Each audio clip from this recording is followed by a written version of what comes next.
In the previous videos, I've talked a fair bit about how I shoot the blue hour. In particular, the processes and techniques for getting a great shot. All of that was very useful information, but to really understand the power of this technique, it's much better if I tell you about a real-world scenario. A case where one of my blue hour images has been used by a global brand. Want to know more? Stay tuned. As I just mentioned, in the previous 4 videos I introduced you to several key concepts on how I create stunning blue hour shots. I showed you my big secret, the key technique that I use in order to make my blue hour shots stand out. I also ran you through the complete process of how I achieve these images step by step. If you've not already seen these videos, you should check them out.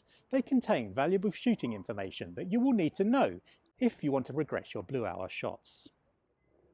If you were to make a list of iconic travel publications, one name would always be somewhere near the top.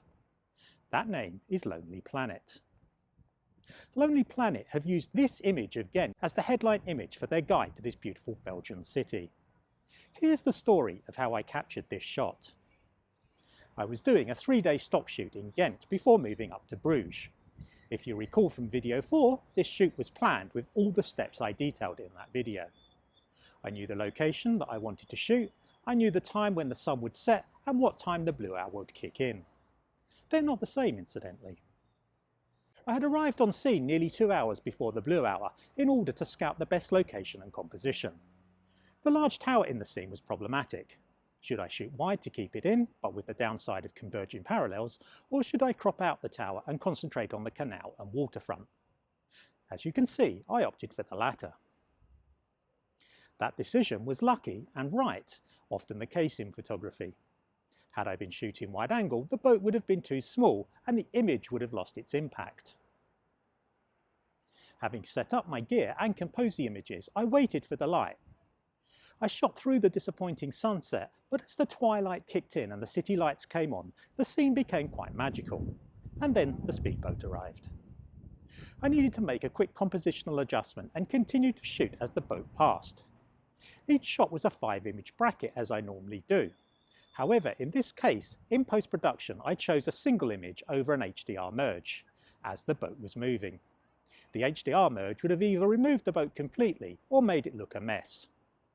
As I was shooting aperture priority, I chose the shot where the shutter speed had given the boat a real nice motion blur, giving a great juxtaposition with the static buildings behind.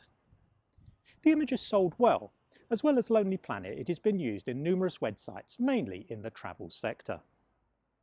The speedboat in Ghent shot required all of the steps in my blue hour process, and of course a little luck. You do of course make your own luck, especially if you've planned and prepared before going on the shoot. In a few days' time, I'll be launching Shooting the Blues, a course where you can shadow me from planning a shoot at home all the way to the locations and then back to the post-production suite. You will learn exactly the steps and methods that I use in order to get commercially viable blue hour images. In that course, I will provide personal feedback with you on how your blue hour shots are progressing, giving you advice and encouragement to help you make your blue hour shots stand out. Of course, for me to be able to give constructive feedback to the students of the course, we must limit numbers. That way, I can assure that you get personal treatment when I review your work. That's better for me as it gives me more time to critique your work, and it's better for you as you get more detailed feedback. The course will be offered on a first-come, first-served basis. It's a unique opportunity to follow the processes of a professional photographer as he works on a blue hour shoot. Stay closely tuned for the next video, as I will be giving you details on how you can secure a spot on the course. I will also reveal more details about the course and how it can improve your blue hour photography. Don't miss out on that. I hope you found this video useful. If you have any questions, please don't hesitate to get in touch. My name's Jason Rowe, and I look forward to seeing you in the next video.